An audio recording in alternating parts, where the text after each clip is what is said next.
Bismillahirrahmanirrahim. Alhamdulillahirabbil alamin. Wassalatu wassalamu ala Rasulillah wa ala alihi wa sahbihi ajma'in.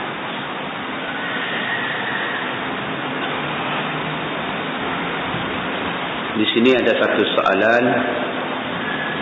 Ada orang bagi tahu dekat saya sunat mandi air 9 biarpun sekali seumur hidup. Betul ke Ustaz? Minta penjelasan Ustaz. Air 9 ni air apa? Air apa air 9? Saya pun tak tahu. Jadi jawapan dia tak tahu. Minta maaflah pada yang soal. Saya tak tahu air 9 tu air apa. Okey.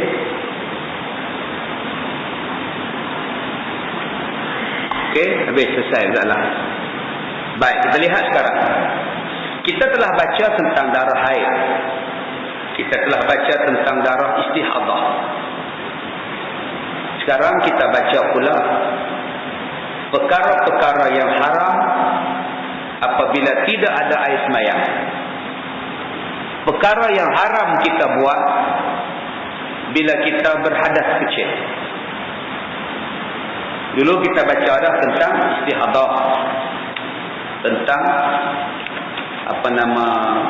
haid. Sekarang kita lihat, bila kita tidak ada air sembahyang, apa yang kita tak boleh buat? Nombor 1, haram sembahyang.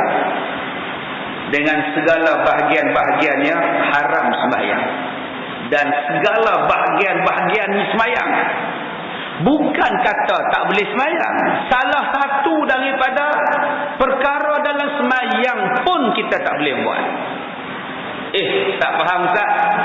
Bila tak ada air sembahyang, tak boleh sembahyang. Yang tu saya faham lah Ustaz. Bukan setakat tak boleh sembahyang.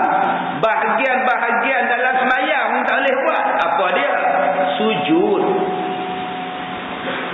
Sujud syukur. Sujud tilawah. Bila nak sujud syukur, bila nak sujud tilawah, mesti ada air sembahyang. Tak apa Ustaz, saya bukannya sembahyang, saya sujud saja. Sujud tu pun kena ada wuduk. Kamu sujud apa? Sujud syukur. Nak syukur apa Ustaz? Nak air sembahyang apa Ustaz? Dia main bola, dia skor gol, dia pun lari-lari tepi padang, dia sujud. Takkan nak ada Ustaz? Dia pakai luar pendek.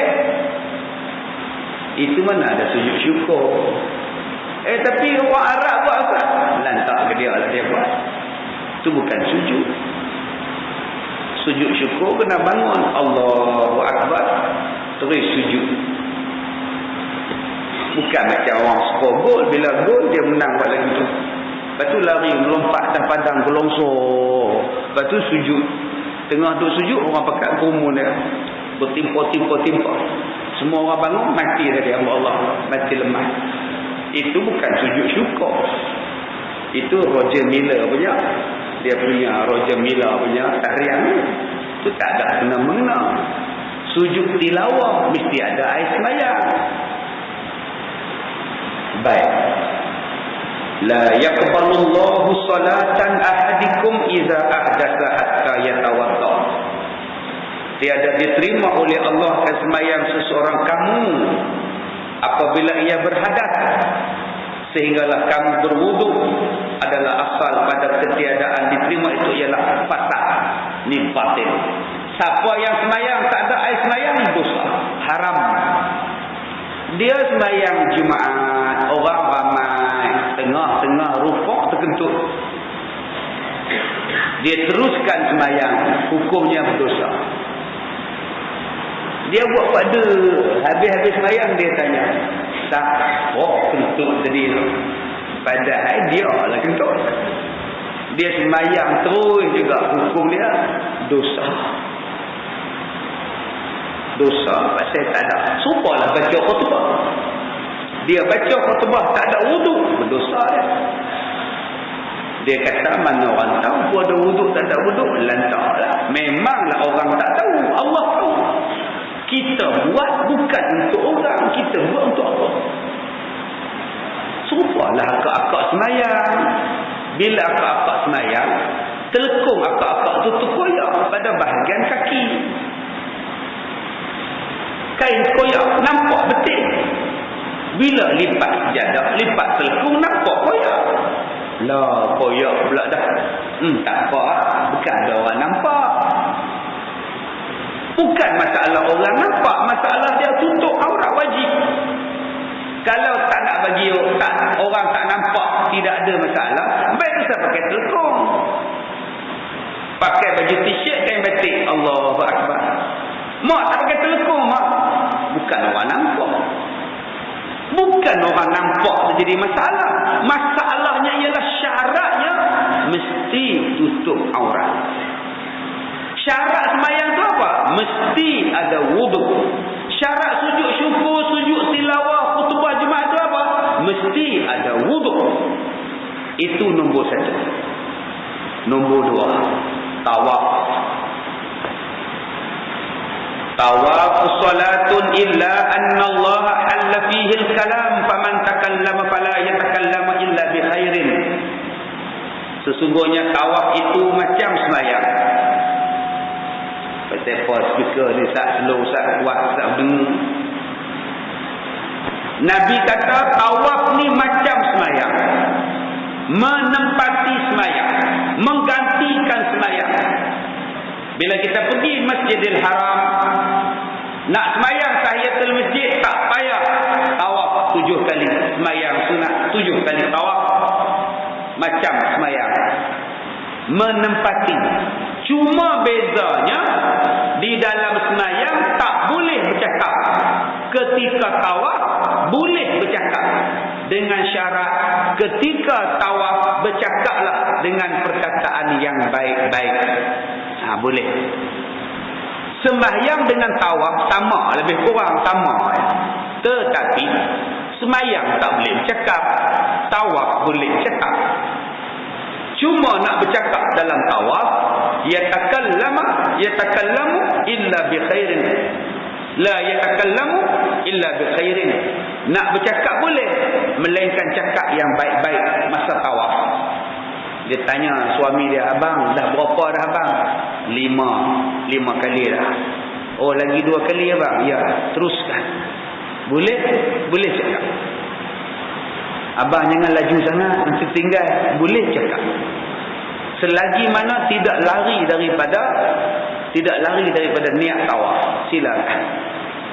Abang, tu Kak Leha dengan Pak Meon tu, kejarlah abang. Tuan-tuan pun kejar Pak Meon. Tawaf ke mana, Pak Meon ke mana. Tak mahu dia. Abang, tu Kak Tipah tu abang, yang hutang kita tak bayar abang. Lekas abang, lekas. Kawan pun kejar, rempuh segala orang pasal kejar Kak Tipah. Jadi rosak lah. Tetapi boleh menyembah. Rabbana atina fid dunya hasanah wa fil akhirati hasanah wa qina azabannar. Boleh? Suami tanya, kenapa kamu diam? Saya doalah hati abang. Doalah hati. Boleh? Kamu doa apa? Minta abang jangan berubah hati. Ubah hati apa? Macam-macam lah. Abang main Mekah ni, orang Iran ada, orang Turki ada, orang Malaysia ada macam-macam. Cik susah hati. Takut abang berubah hati. Sebab tu cik doa dalam hati. Semuanya hati belakang. Baik, nombor 3. Bila tidak ada air semayang, tak boleh bawa Quran. Menanggung mushaf Al-Quran. Bawa tak boleh. Menyentuh kertasnya tak boleh. Itu dia. Tetapi kalau Quran itu surah Yasin, di dalamnya ada terjemahan, ada doa, maka boleh pegang. Jika Al-Quran itu terjemahan, sebelah sini ayat Quran, sebelah sini maknanya, maka tak ada air semayang pun boleh pegang, tak jadi masalah. Tetapi kalau dia Al-Quran betul-betul Al-Quran mushaf, pegang tak boleh. Mesti ada wudu. La yamassul Quran illa tahir. Tidak boleh menyentuh Quran melainkan orang yang bersih. Macam saya Ustaz, saya meniaga kedai kitab. Orang datang beli Quran macam mana Ustaz? Mesti ada wuduk. Larat nak ambil wuduk Ustaz. Banyak orang nak beli Ustaz. Mesti ada wuduk. Boleh tak Ustaz kalau saya lapik dengan kain Ustaz? Ini Quran saya lapik dia Ustaz. Lapik tu pun tak boleh. Itu dipanggil menanggung. Dipanggil menanggung. Kata Al-Hakim, adalah isnad hadis ini disyaratkan atas yang sah, sedang membawanya adalah lebih berat daripada menyentuh. Ustaz, kalau saya tak ada wudu, Al-Quran ini saya bubuh di atas rehal. Al-Quran tu atas rehal, saya tak ada wudu, saya angkat rehal tu Ustaz dengan Quran sekali. Boleh tak? Tak boleh. Bukan kata Quran itu, rehal yang menampung dia, di atas rehal itu ada Quran. Tuan-tuan pegang rehal, pegang tu pun tak boleh, melainkan kena ada wudu.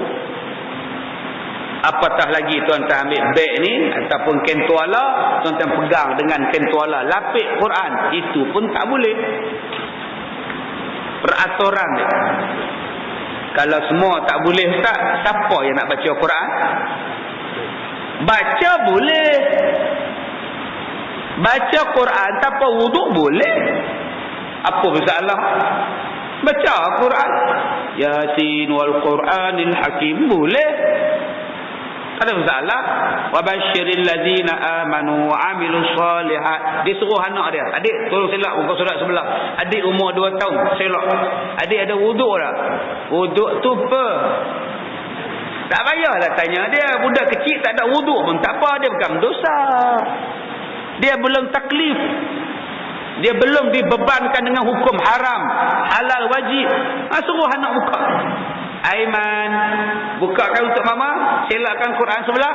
Habis buka, selak lagi. Wa basyiril ladzina amanu, buka lagi. Awala ya'lamuna. Anak tolong buka, boleh. Aiman tolong tutup Quran. Mama nak masak, Aiman pun tutup. Aiman bawa Quran ni letak atas meja ya. Okey, Aiman letak, hukumnya sah. Siapa kata baca tak boleh? Yang tak boleh pegang, yang tak boleh menyentuh, melainkan darurah. Apa dia darurah? Bila Quran tu letak di bawah, kita pergi berjalan di kedai, kita lihat orang bukan Islam jual Quran, ambil. Mana boleh orang bukan Islam jual Quran? Hang tak reti peraturan dia, ambil, rampas, tak ada wudu, boleh. Toki Cina tu kata, hayya, lu angkatlah kita punya Quran, lu taklah wudu, losak. Oh, hang cerita hang dosa pula, aku dosa pula. Yang hang jual apa sebab? Hang sendiri tak yakin dengan Quran, hang nak jual Quran pula. Oh, banyak cantik tu boleh pegang. Seperti takut tenggelam, takut terbakar, takut kena najis, atau dan tak sempat hendak bersuci, maka hendaklah mengambil pada waktu itu juga. Sebagaimana kaedah ad-darurat tubihul mahzurat. Darurat itu mengharuskan yang dilarang. Bila darurat, yang larang pun dibolehkan. Itu makna darurah, dibolehkan.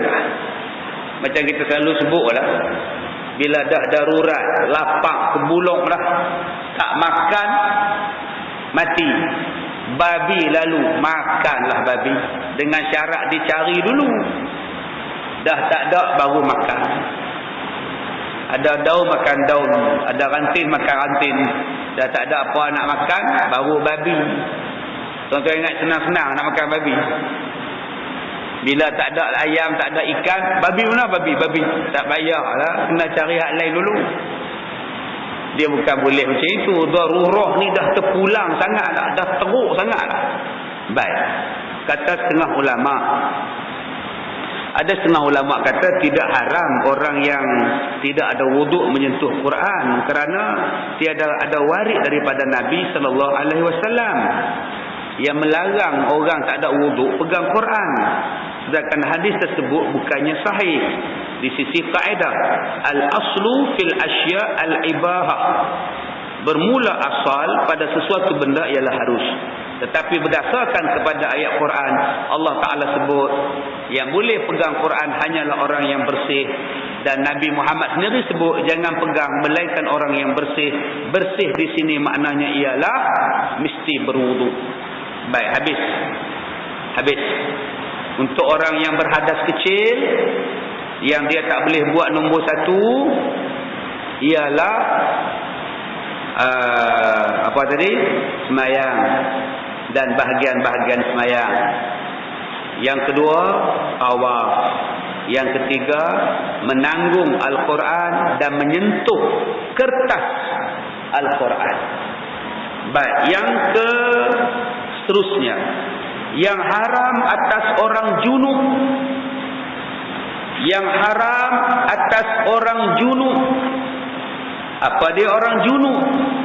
Orang yang melakukan persetubuhan. Apa dia orang junub? Orang yang keluar air mani. Itu nama dia junub. Orang yang melakukan persetubuhan, itu nama dia junub. Ada orang tanya pada saya, Ustaz, apa beza air mani dengan air mazi? Saya jawab, soalan ni sangat asas. Hang bacalah buku yang tu pun nak tanya saya. Saja gatal nak tunggu ustaz tu ulas apa. Tuan-tuan kalau buka dalam soal jawab, tanyalah ustaz dalam laman web. Laman web Al-Barakah, macam-macam orang tanya soalan-soalan macam ni. Getik saya nak jawab. Yang tu hampir kedai hang bacalah buku air mani tu apa, air bazi tu apa. Ni boleh saya tanya kat saya pula apa beza pula. Saya bukan ada masa nak tak ni letih. Tanya hak tu tak tahu sudah. Bodoh betapa mana langsung tak kenal benda tu. Saja gatal nak suka ulat ustaz tu ulat benda-benda. Baik. Yang ke-6, yang haram kepada orang junub. Yang pertama, talak, menceraikan. Menceraikan. Kita sebut talak. Okey. Tunggulah dia bersih, tunggu dia mandi, cerailah elok. Jangan cerai dalam waktu junub. Sah talak tapi berdosa. Talak tu sah tapi berdosa. Talak dalam haid sah tapi berdosa. Talak dalam pantang sah, jatuh talak tapi berdosa. Sah. Ustaz, ya, suami ceraikan saya. Ya, jatuh tak talak? Jatuh. Tapi tak ada saksi ustaz.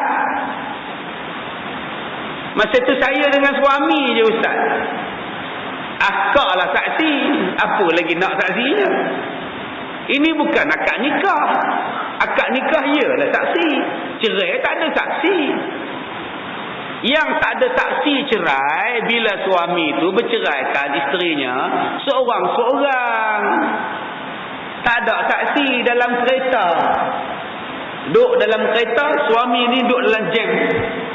Traffic jam, isteri telefon.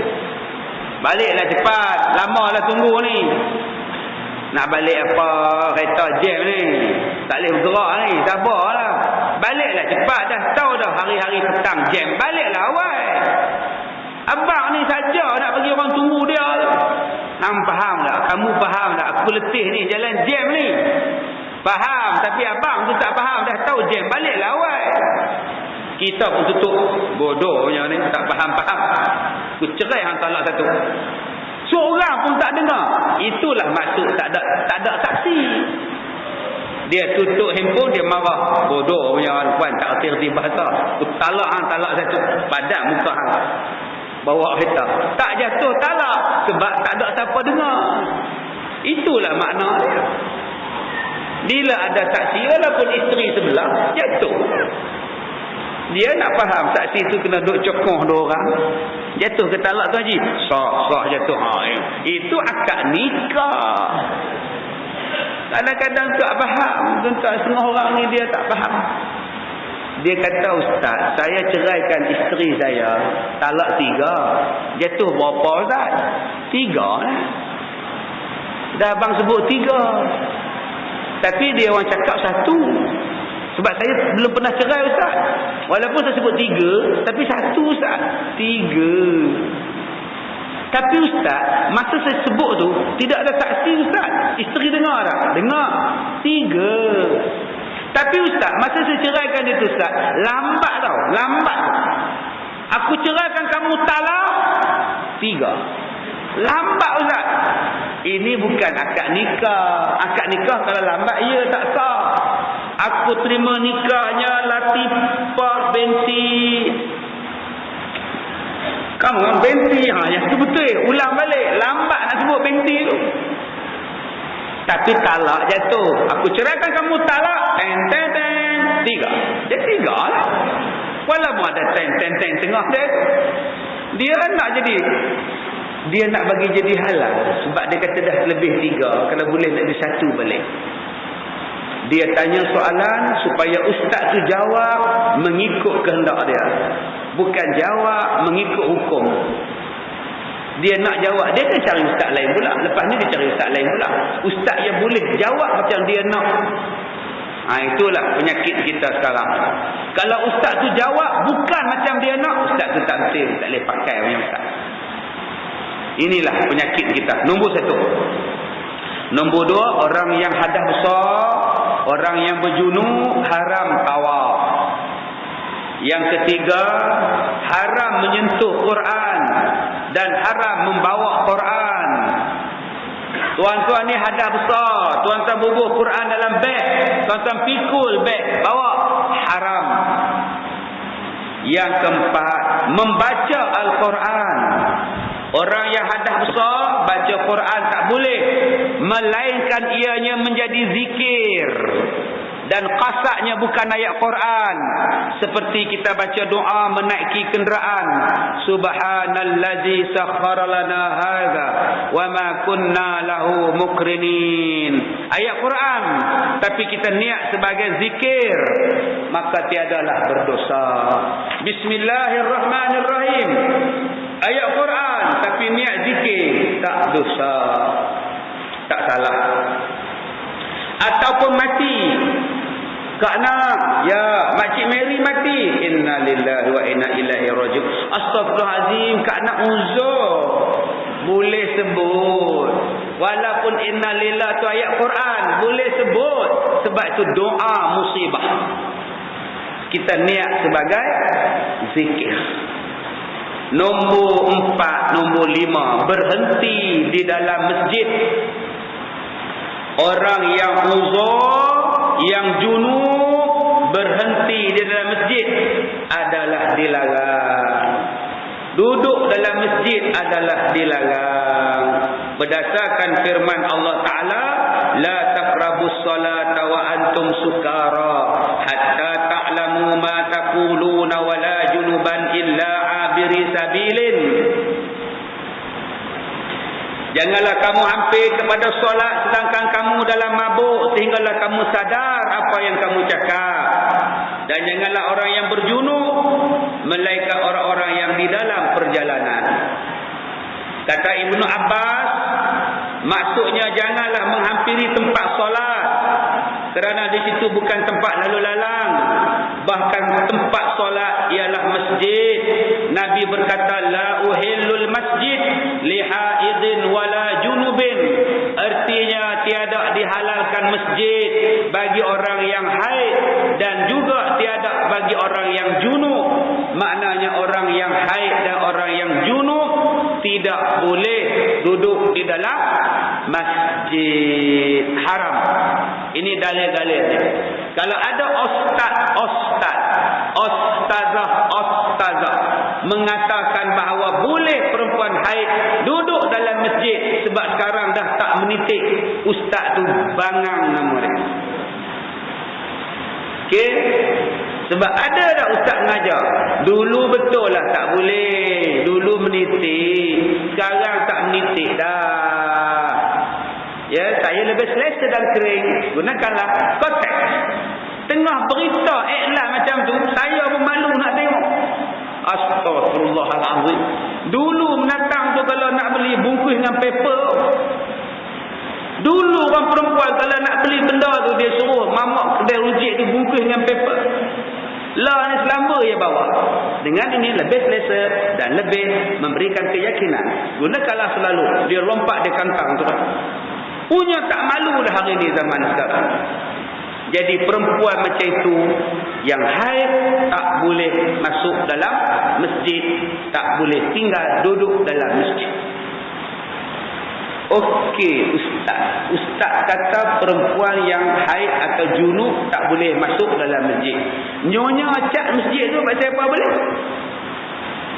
Nyonya. Ada tuan-tuan rajin pergi tanya kat nyonya yang cat masjid. Nyonya, you uzur ah? Apa uzur? Uzur apa? Ha, sekarang ni kalau kita buat surau buat masjid, Cina cat. Masa dia cat, maknanya masjid. Masjid tu belum masjid. Baru dalam pembinaan. Dia belum diiktiraf masjid. Sebab tu Cina tu cat. Lantaklah dia cat. Bukan masjid lagi. Kapet belum pasang, tail belum pasang, simen belum buat, buat bumbung baru, tingkap belum pasang, semayang tak pasang, azan belum pasang, baca Quran tidak, apa pun tidak, pejabat agama pun tak kata masjid lagi, tak JKR pun tak kata masjid lagi. Sebab tu nyonya tu cat, haruslah. Tapi bila dah masjid, kenalah ambil tahu. Bila dah jadi masjid, kenalah ambil tahu. Siapa yang bagi nyonya lagi cat? Bagilah orang perempuan Islam cat. Yang kata bagi dia cat macam apa? Tak ada orang Islam yang boleh cat. Mereka je pandai cat. Kalau tak ada orang Islam nak cat, nampak sangat buruknya kita. Bukan Islam tu buruk.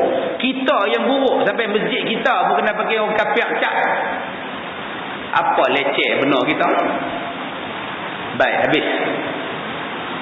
Jadi kalau ada orang kata perempuan dulu-dulu tak boleh sebab dia tak ada lapis, menitik. Sekarang tak apalah. Ustaz macam tu tak payah ikut. Salah. Sebab itu saya minta pada masjid-masjid. Kita ni buat masjid untuk orang yang tak junub. Kita buat masjid untuk orang tak haid. Kenapa tak buat sama tempat untuk orang uzur? Saya katalah dulu. Orang perempuan pun nak mengaji juga. Dia pun nak kursus haji juga. Ini bila dia haid, dia tak boleh pergi kursus haji. Sebab tak ada tempat untuk perempuan. Saya katalah dulu, jawatankuasa masjid kena buat satu bilik khas. Yang mana perempuan yang bawa anak, yang mana perempuan yang uzur, duduk dalam bilik. Sediakan skrin, sediakan meja, sediakan kursi, biar dia puan mengaji. Budak-budak bubuhkan tempat dia. Playground duk main di belakang. Bapak jongkang-jongkit ke, gulungsor ke, biar dia puan main. Jadi pihak masjid kena buat. Duit RM100,000. Jangan simpan duit. Simpan duit saya pandai simpan. Banyak kali saya sebut. Buat bahagian belakang tu satu bilik khas untuk perempuan. Bubuh kapet elok-elok, bubuh TV elok-elok, bubuh kursi meja, biar mereka mengaji. Untuk perempuan yang uzur haid, untuk laki-laki yang haid.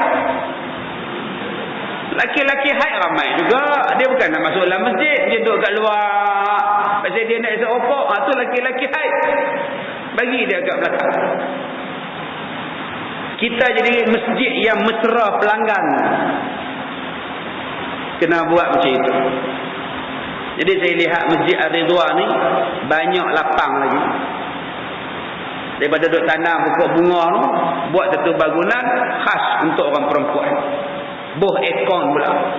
Saya rasa kalau kita war-warkan pada makcik-makcik, akak-akak nak buat bilik macam tu, berselerak mereka bagi duit, masjid tak payah keluar duit.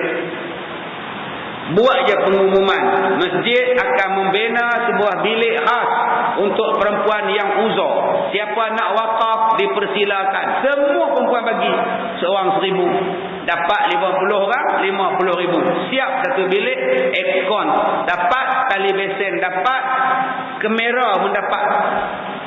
Buat permanent kamera tu, tak payah nak pakai ni.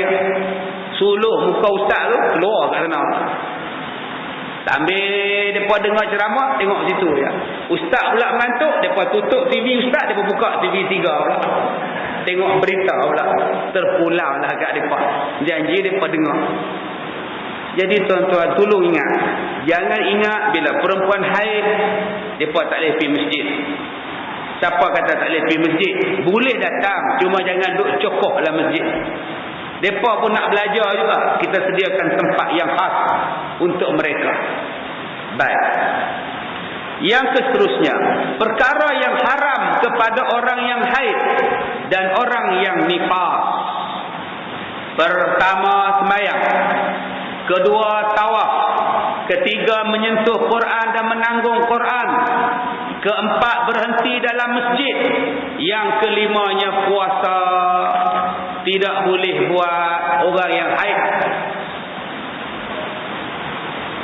Orang yang haid tertegah sembahyang dan tertegah puasa. Tetapi puasa kena qada. Sembahyang tak kena qada. Orang tanya pula, sebab apa sembahyang? Sembahyang apa nama tak payah qada?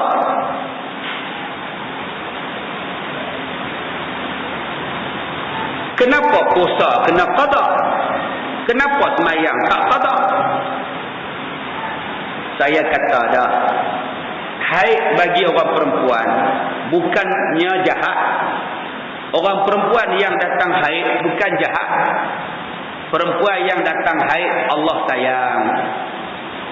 Tuan-tuan, bila perempuan datang haid, jangan duk kata kotonglah, jahatlah. Dia masak nasi tak makan. Dia kata tak boleh masak nasi lagi basi. Orang dulu-dulu punya faham. Bila isteri dia haid, tidur pun tak sekali. Isteri tidur dalam bilik, dia tidur kat ruang tamu. Pasal pak tidur sini pak. Kata anak, mak hang potong. Mak hang potong. Dan lagi mak hang bersih, pandai pula merangkak masuk dalam bilik. Pak tu lah perangai potong. Kalau perangai dia bersih, tidurlah sekatil. Yang tak boleh roman ni. Tidur bilah apa. Masaklah apa pun. Orang dulu faham. Kalau isteri haid tak boleh masak, nanti basi lauk. Kalau begitu, tutuplah kedai runcit, kedai restoran, tukar masak perempuan. Tak menega malam. Malam uzur. Takut basi. Seminggu tutup malam. Tak najis, tak kotor. Tengah orang duk faham kotor dah. Kotor tu darah dia. Dia tu tak kotor. Sebab apa Allah bagi dia darah haid? Saya kata dah, sebab Allah sayang. Allah bagi cuti. A, B, C. Allah bagi cuti. Kita kerja banyak, Allah bagi cuti. Kita masak, ngemah rumah, jaga anak, dukung kucing, kerja banyak. Mana nak masak, basuh kain, kemah rumah, pergi market, masak, hidang makanan. Mana nak tengok tasbih cinta, nak tengok duyung, santau, orang minyak. Sibuklah orang perempuan. Sebab tu Allah bagi cuti, rehat, jangan puasa, cuti, makan. Makcik dah teruk, makcik oi. Cuti seminggu. Tadi saya breakfast pagi tadi pukul 9, pukul 8.30. Suami dia relax makan, ngak. Yang mak ni duk dukung anak. Hak dukung satu. Hak umur 3 tahun satu. Hak dukung ni tajuk nak rendah nak turun je. Mak duk pegang. Mak suat hak dia. Mak suat yang ni. Nak suat hak kecil ni lagi. Yang pak ngak. Itulah bapak misalnya. Yang mak ni dukung anak ni. Tak lagi dia pergi cari makan, dukung lagi. Tak lagi duduk lagi, makan lagi. Yang pak ni tunduk kepala, tak angkat dah. Apa nak jadi gahang jadi, aku lapar.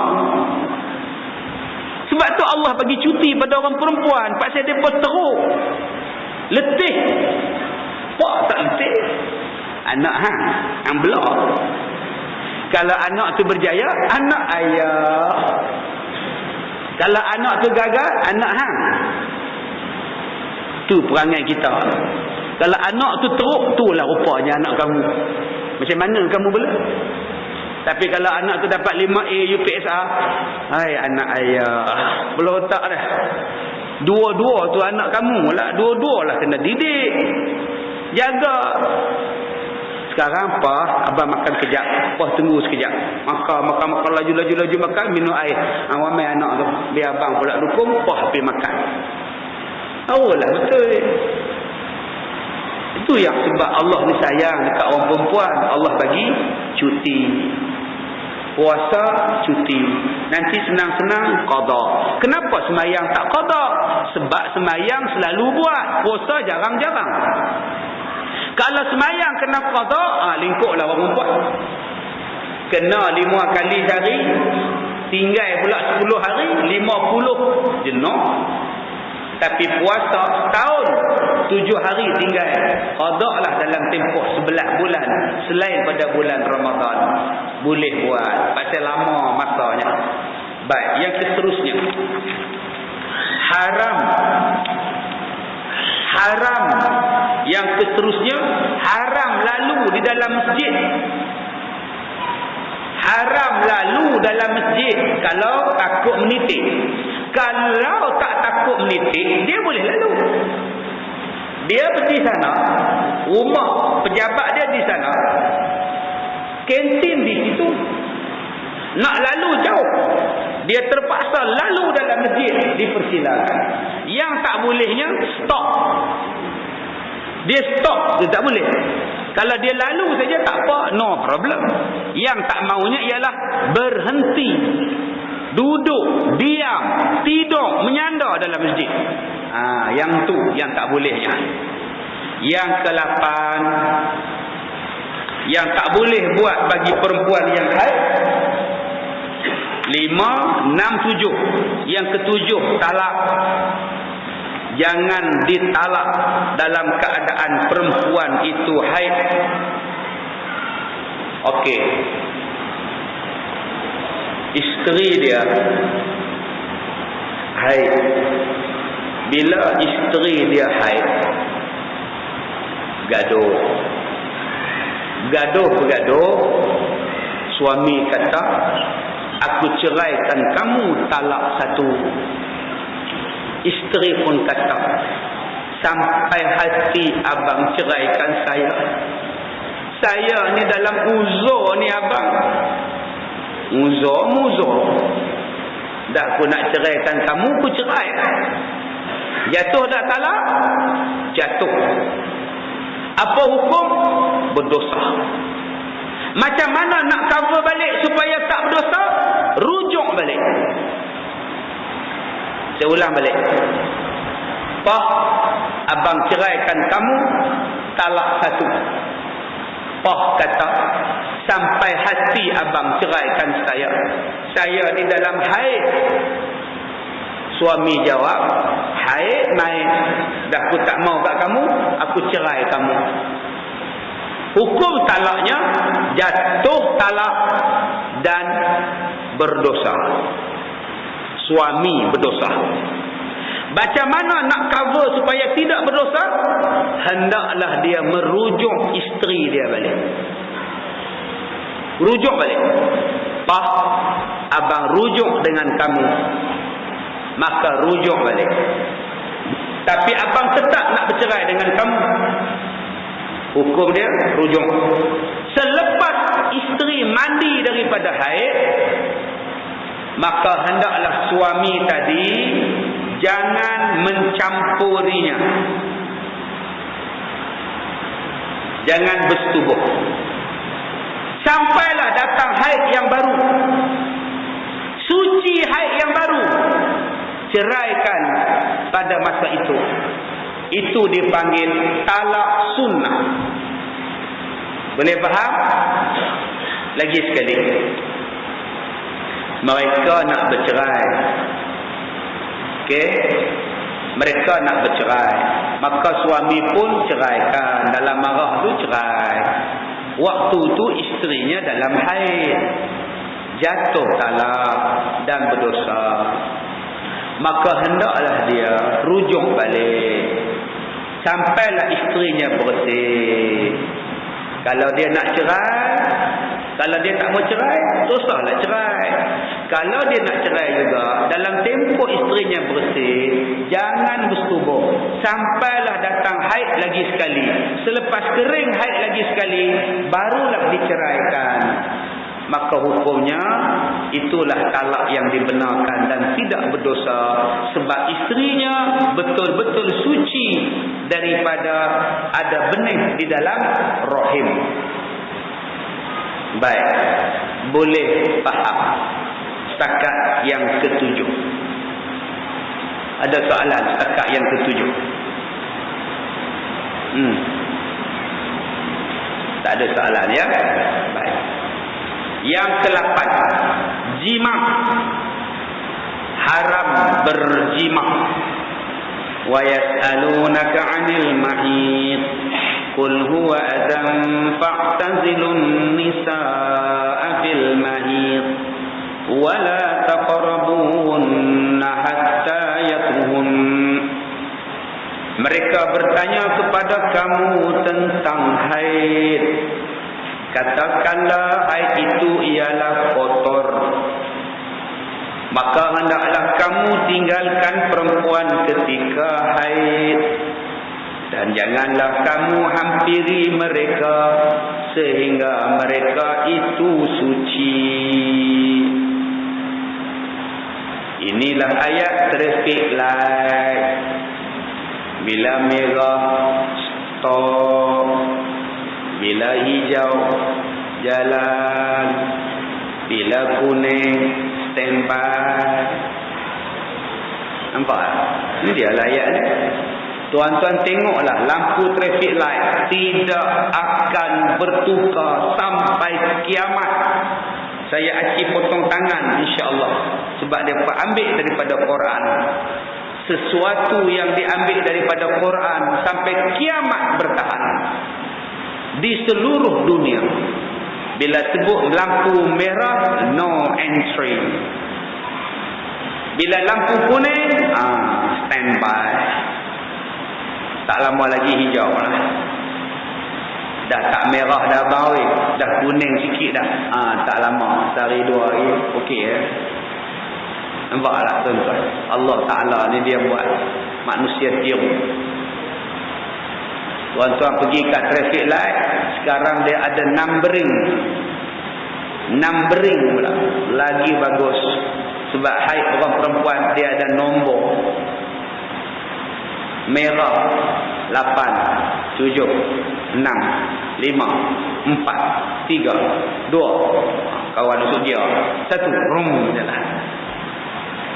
Nampak ada orang perempuan ada haid hari ni. Berapa hari dah siap kamu haid? Baru semalam. 7, 6, 5, 4, 3. Suami duk kira. Senang tak tuan-tuan? Traffic light ada number? Senang. Itulah sistem Islam. Allah Ta'ala sebut, bila kita tiru, cantik sangat. Diriwayatkan daripada Anas bin Malik bahawasanya orang Yahudi, apabila haid isteri mereka, mereka tiada makan minum bersama-sama isteri mereka.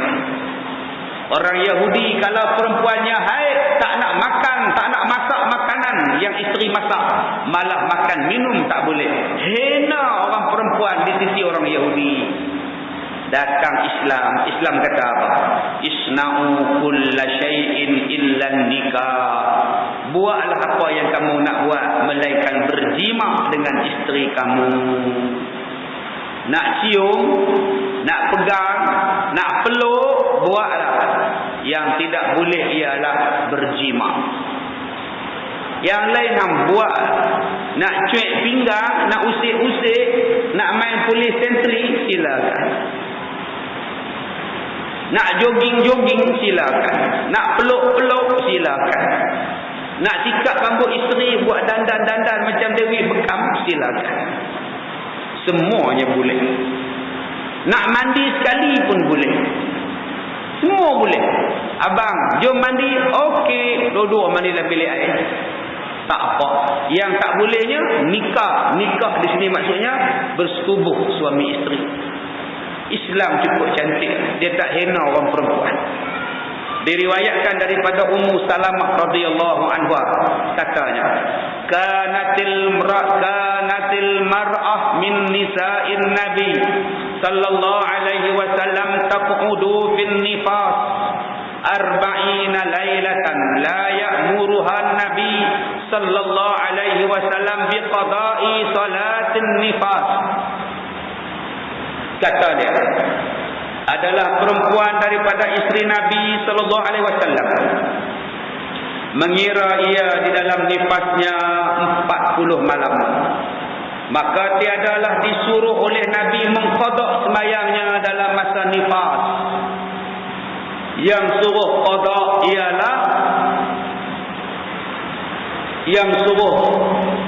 ialah puasa.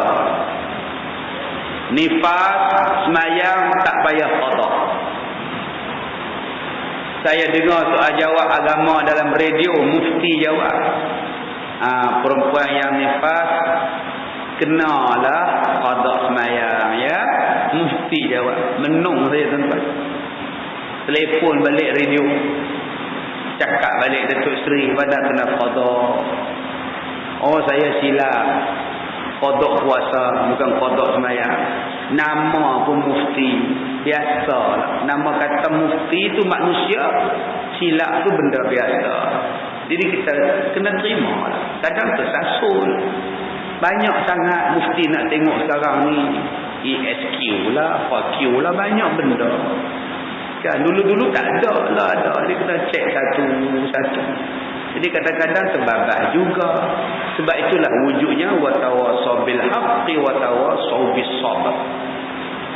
Sesungguhnya telah jatuh ijma' ulama, nifas adalah macam haid dalam hukum halal dan haram. Baik, peringatan. Wajiblah tiap-tiap seorang perempuan mempelajari hukum-hukum berkenaan haid, nifas dan istihadah.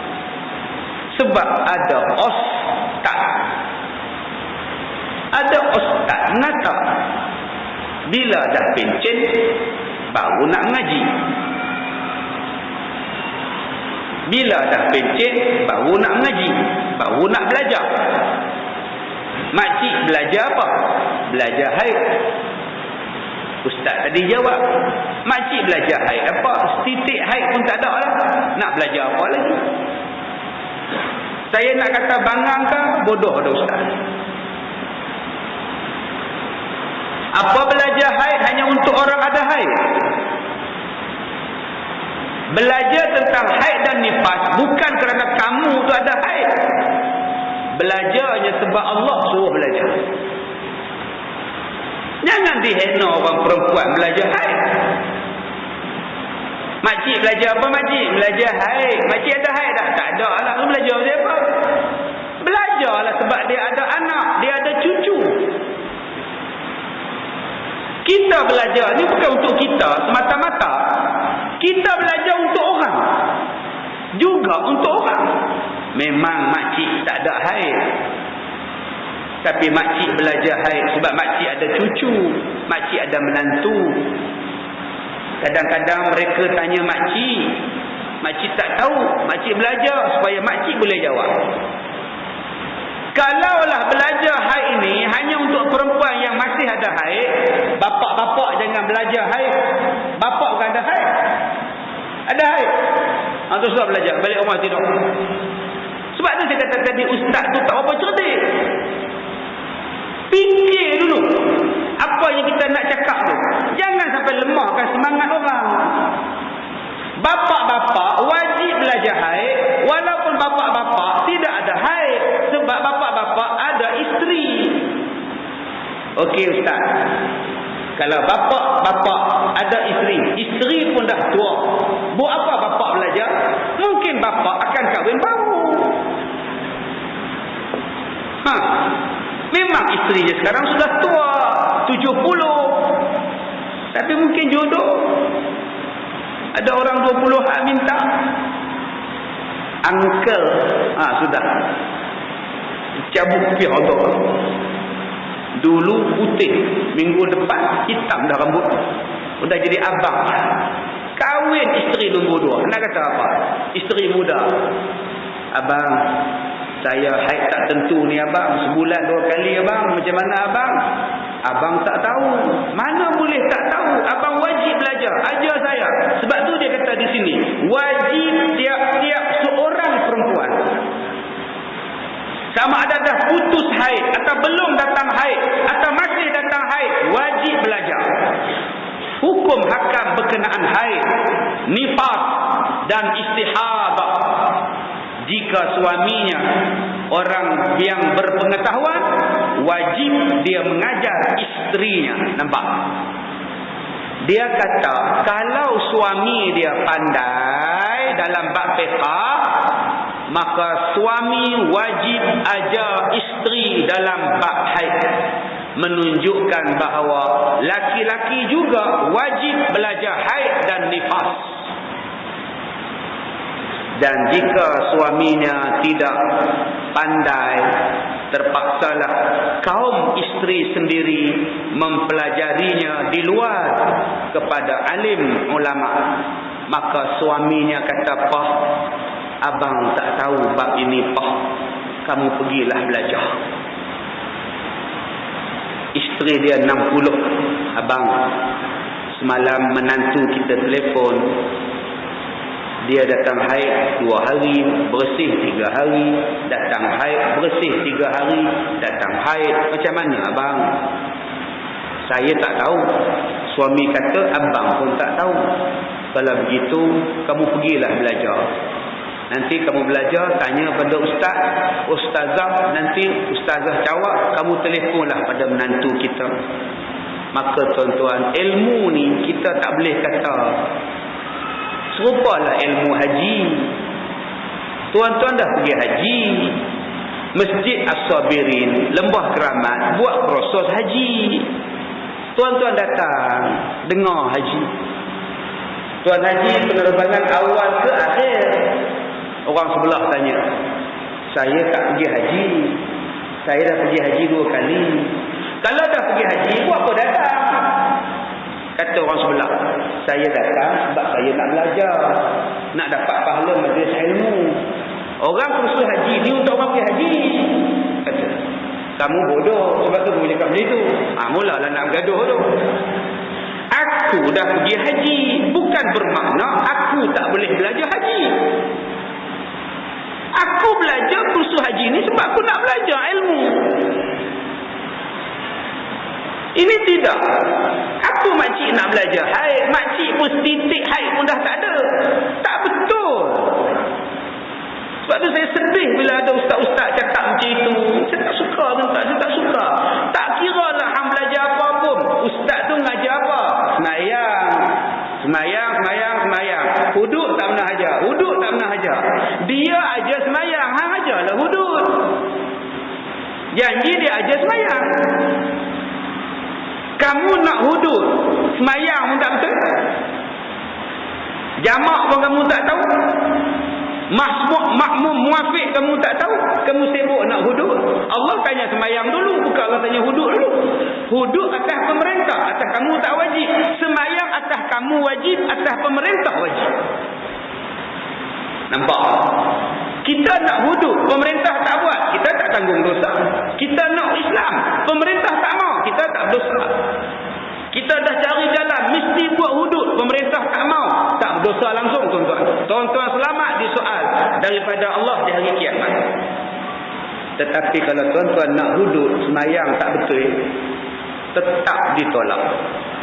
Semayang tak betul depan Tuhan. Allah kata macam mana nak terima kamu semayang tak ada tamakninah. Tuhan, saya nak hudud dulu Tuhan. Kamu tak diterima semayang sebab kamu tak betul. Saya nak hudud dulu. Cakaplah macam mana pun. Nahi ke binahi. Sebab Allah tengok semayang dulu. Sebab tu jaga-jaga tuan-tuan. Jangan bila dah sebut nak hudud, semayang merapu, Allah tak tengok. Jangan faham situ. Semayang dulu. Jadi kalau ada satu ustaz mengajar bab semayang, silakan. Ustaz duduk iftirash, duduk tahiyat, duduk tawarruk itu apa? Sudah. Iftirash itu apa? Tawarruk itu apa? Istirihah itu apa? Tahiyat itu apa? Dalam semayang tak tahu. Ustaz, dalam semayang ada berapa sekah? Tak tahu. Berapa kali sekah? Tak tahu. Ustaz tu mengajarlah semayang. Hari ni kita akan belajar bab semayang tentang saktah. Saktah di dalam semayang. Ada orang hina. Semayang. Ceritalah bab jenayah pula. Jangan hina dia. Hang masuk, hang mengaji je, belajar. Tapi kita hari ni suka condemn usaha orang, condemn yang orang buat. Itu penyakit kita. Sebab kita rasa kita berada pada level yang bagus. Bila kita rasa kita ada level yang bagus, maka layaklah kita nak condemn orang. Inilah kesilapan kita. Senang saja tuan-tuan. Prinsip kita senang. Siapa yang mengajar tentang hukum Islam, aku mengaji. Siapa yang menyokong Islam, aku sayang dekat dia. Siapa yang nak pada Islam, dia adalah saudaraku. Siapa yang mengucap 2 kalimah syahadah, dia adalah saudaraku. Senang sangat Islam.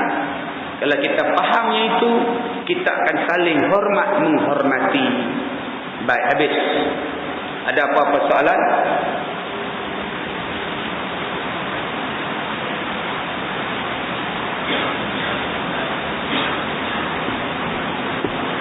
Ya. Kotak.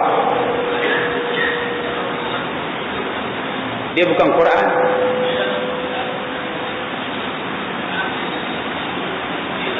Tak apa, itu bukan Quran. Itu bukan mushaf. Quran dalam handphone. Dia bukan mushaf. Tuan-tuan ni ada handphone ke, iPad ke, apa benda ke, iPad ke ada sini? Ada Quran. Dia baca, duduk lambah baca. Itu bukan Quran. Tak perlu wuduk sebab dia handphone. Begitu juga dalam komputer. Tuan-tuan pegang betul-betul surah Al-Waqi'ah, tuan-tuan pun baca. Boleh tak tuan-tuan pegang skrin tu? Peganglah. Dia bukan ayat Quran, dia bukannya Quran, dia bukan mushaf. Yang tadi disebut memegang mushaf. Mushaf maknanya buku, suhuf, ada lembaran-lembaran yang boleh buka tutup. Maka dia dipanggil sebagai mushaf. Dalam handphone, dalam komputer, itu bukan diiktiraf sebagai Quran sebab dia komputer. Sebab tu kalau handphone dijatuh atas lantai, kita terlangkah dia, jangan duduk junjung pula. Sebab siapa hang junjung pula? Quran. Tapi heran dia orang masuk jamban pula, dia tak tinggal di luar tandas pula. Ada tak orang tinggal handphone kat luar tandas? Kenapa tinggal pakcik? Quran dalam keluar-keluar tandas tak ada lah. Inna lillahi wa inna ilaihi raji'un. Jadi bila masuk dalam tandas, off saja handphone, masuklah. Boleh. Lagi? Ya. Semayang menghormati waktu. Dalam mazhab Syafi'i ada hukum tentang semayang menghormati waktu. Iaitu semayang dalam keadaan sangat darurah, yang tidak membolehkan bertayamum, yang tidak membolehkan berwuduk. Tak boleh dah. Tak boleh dah nak semayang biasa-biasa, nak wuduk. Maka nak buat tu terpaksa buat juga, tanpa wuduk, tanpa menutup aurat. Nama dia menghormati waktu. Nanti bila sampai keadaan sudah aman, silakan ulang balik sembahyang. Hukum dia boleh buat dan kena buat. Tak, walaupun ada setengah kata mana ada sembahyang menghormati waktu, lantak kat dia. Ya, lantak dekat dia. Kita ada sembahyang menghormati waktu. Keadaan yang sangat teruk. Ya, keadaan kebakar darurat yang sangat teruk, tuan-tuan tak boleh dah. Yang terkoyak misalnya, baju terkoyak, semua terkoyak, terbakar, hutan terbakar, tuan-tuan lari, air tak ada, apa pun tak ada, waktu dah masuk nak tayamum pula, debu saja terbakar hutan, tuan-tuan sembahyang nanti buat. Ataupun keadaan sakit yang bersangatan, tak boleh ambil wuduk, sakit yang bersangatan, bantuan lambat sampai, kaki kita, paha kita jatuh pada pokok, tercacak, terkeluar dahan di bawah, tembus paha, tak boleh nak angkat. Sahabat lari pergi minta bantuan, kita pula tak boleh nak angkat paha ni. Wajib sembahyang dalam keadaan macam itu. Nama dia menghormati waktu. Jangan pergi ambil tayamum pula, pergi tempek dalam muka, aduh sakit, aduh tak payah. Hang duduk dalam tengah sembahyang, Allahu Akbar, Bismillahirrahmanirrahim. Itu nama dia menghormati waktu. Nanti bila dah masuk hospital, doktor dah sihatkan semua, dah balut, dah jahit semua, senang-senang qada lah balik. Tak berdosa meninggalkan itu. Itu nama dia menghormati waktu. Baik, ada lagi masalah? Kau ibu ada masalah? Tak ada ya? Baik, cukup sekadar itu. Kita jumpa malam nanti insya-Allah di Masjid As-Sabirin, Lembah Keramat. Kita sudahi dengan surah Al-Asr.